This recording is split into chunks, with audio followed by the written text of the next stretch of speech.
नमस्कार विद्यार्थी मित्रांनो, बघा तलाठी 2023 ला आलेला क्वेश्चन आहे. क्वेश्चन काय दिलेला आहे?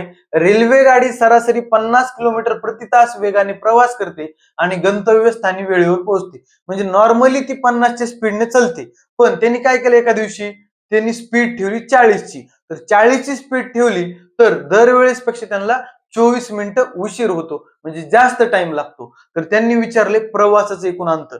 मग यामध्ये काय करायचं मित्रांनो, बघा आपल्याला आपल्याला स्पीड दिल्यात 50 आणि 40 आणि अंतर एक सेम दिले. मग त्यावेळेस काय होतं, अंतर जेव्हा सेम असतं आणि जेव्हा वेळ दिल्यात, बघा हे 50 आणि दुसरी किती दिली 40.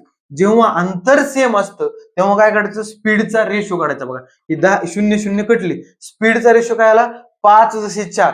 आणि अंतर सेम असलं त्यांच्या वेळेचा रेशो उलटा होत असतो. इकडलं 5 इकडे जातं, इकडलं 4 इकडे येतं. म्हणजे ह्याचं टाइम झाला 4 आणि ह्याचा झाला 5 युनिट मध्ये, बरोबर का? बघा 50 वाल्याचा टाइम झाला 4 आणि 40 वाल्याचा टाइम झाला 5 झाला.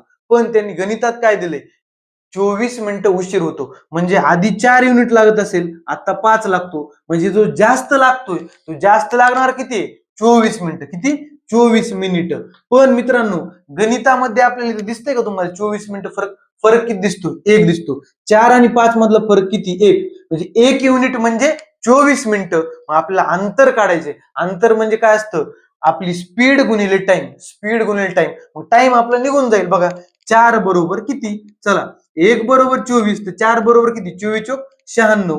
96 मिनिटं आपला टाइम आलाय. मग टाइम न आपल्या स्पीडला गुणा, आपला अंतर येऊन जाते. चला टाइम न आपल्या स्पीडला गुणूया. बघा 50 आपली स्पीड आहे, टाइम किती आलाय 96 मिनिटं. मित्रांनो स्पीड आहे तासामध्ये, आपला टाइम आहे मिनिटामध्ये. मग मिनिटाला आपण तासामध्ये कसं करतो, 60 न भागतो. चला भागिले 60 करूया. 0 कटला 0 कटला, 6 1 6, 16 96, 16 पंचे 80. म्हणजे आपलं अंतर किती आलं, 80 किलोमीटर.